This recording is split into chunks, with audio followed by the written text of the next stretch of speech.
of course, they start to widen out their investigation. So then straight away, surely the suspect is Forshaw. Oh, Forshaw's there. He's get taken to the hospital because he's got injuries and shock.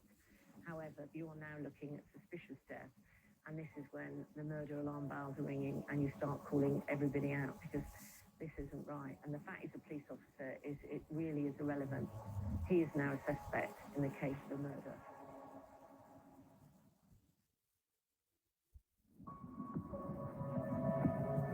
May 2009, and the morning PC Alex Forshaw was due to fly out to his fairy tale wedding in the Caribbean. Instead, his fiancée and fellow police officer Claire Howard is dead. Killed, he says, after the car she was driving crashed on a country road at 60 miles an hour. Now, I don't quite buy that story, and neither did the police. I want to piece together what's really happened. With 30 years' experience leading major criminal investigations, Sue Hill can take me through the evidence. They're suspicious that there's something else going on here, isn't there? Well, she's got, huge injuries to her head. She's bleeding profusely, blood in the passenger seat, blood in the driver's seat, no seatbelt. You'd expect the airbags to have exploded. They haven't. There's hardly any impact at the front of the vehicle. So suddenly you're thinking, how could she have those head injuries? She hasn't gone through the windscreen. How has this been caused? For the police teams at the scene, their activity is hotting up. At that point, they would have treated the scene as a crime scene, not a road traffic accident. Right? And then the collision reconstruction team would have attended later on that day, and then they would make an assessment. Meanwhile, the focus of the investigation began to shift. Police at the scene were immediately suspicious, so they went to the couple's house.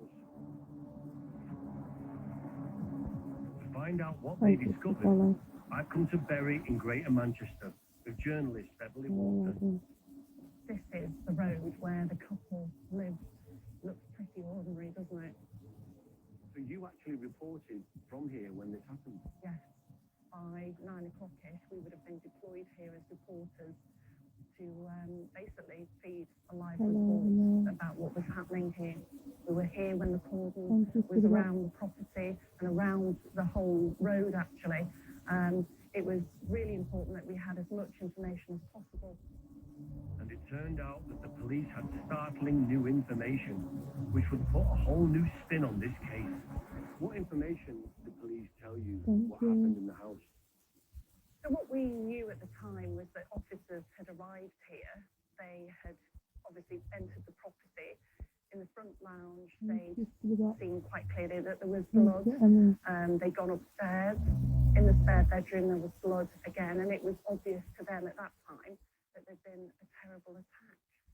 Obviously, that's where they start piecing together that the accident was just something that he put together. Right, it didn't make sense. So now investigators have discovered some kind of incident in the house, followed by a suspicious car accident a few miles away. There's no way. I mean, how can she be in the car and having an accident if there's blood in the house? It's obviously something that's happened in the house. Something has happened at home, and whatever happened at home escalated. Police even found blood next to the wedding dress Claire had ready for their ceremony in St. Lucia. So there you've now got a crime scene, and that is now escalated. It's not a fatal road accident, this is a murder. In this quiet area of Bury, a stone's throw from Manchester, they are waking up to a murder in their midst. I think the whole of Greater Manchester was absolutely rocked to the core with what happened here on this road. The thought that a police officer could commit a crime like this sent shockwaves.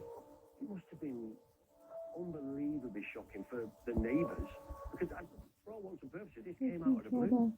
Yeah, absolutely. The neighbours here were shocked at that time. I remember speaking to some of them, and they said that they'd been a lovely couple, young, nothing untoward about them at all. Yeah, I think that's what brings it home for me, is it's just any other estate that you've been on. It's a normal area, it's a family-orientated area, so the facade you know, look so quiet.